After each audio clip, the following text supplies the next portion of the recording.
Assalomu alaykum.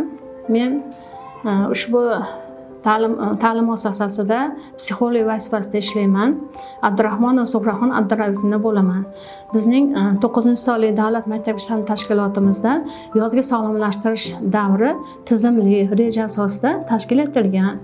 Reja asosida turli xil tadbirlar, ko'ngilochar tadbirlar, sog'lomlashtirish tadbirlari, sport musobaqalari, o'yin mashg'ulotlar o'tkazib kelinmoqda. Bular bolalarimizni ko'ngilli dam olishini, shuningdek bolalarni sog'ligini mustahkamlashga, ularning ekologik madaniyatini shakllantirishga, ijobiy munosabatlarni mustahkamlashga yaqindan yordam bermoqda. Mana bugun tashkilotimizda Kasblar festivali o'tkazilyapti. Kasblar festivali o'tkazishdan asosiy maqsadimiz birinchi navbatda bolalarni kasbga bo'lgan munosabatni shakllantirish, ularda kasb haqidagi tasavvurlarini yanada kengaytirish, ularni qiziqishlarini oshirish, kelgusida kasbni to'g'ri tanlashga yordam berishdan iboratdir.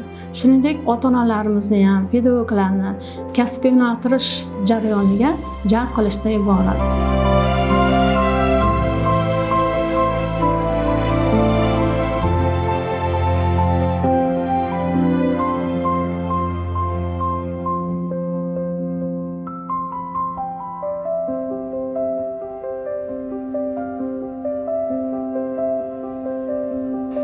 Mana hozir shu reja asosida har bitta yosh guruhimizda kasblar haqida ma'lumotlar tayyorlandi.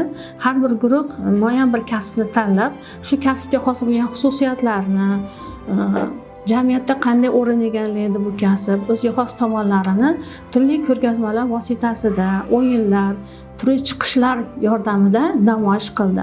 Bunday tadbirlar bolalarni yanada haligi xursand qiladi, kayfiyatini ko'taradi, bolalarni ijobiy tomonga yo'naltiradi, ruhiyatini rivojlantiradi bu narsalar albatta.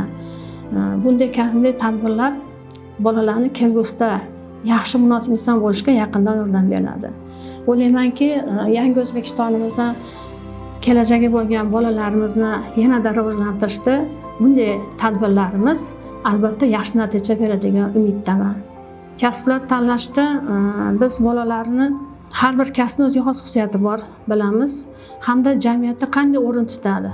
Shu kasb orqali mehnat, asosan mehnat tarbiyasi, bolalarni kattalar mehnati bilan tanishtirish, shu mehnat orqali ularni hayotini farovon bo'layotganligini ularga yaqindan tanishtirish hamda bolalarning o'zlarida ham mehnat qilishga ishtiyoq uyg'otmoqchimiz.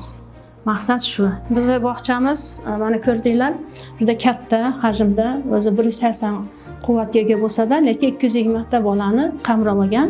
Bolalar juda ham bog'chaga qiziqish bilan keladi. Nimagaki bizning bog'chamizda ishlar juda ham chiroyli tashkil qilingan, har tomonlama sharoitlar yaxshi, xavfsiz muhit yaratilgan bizda.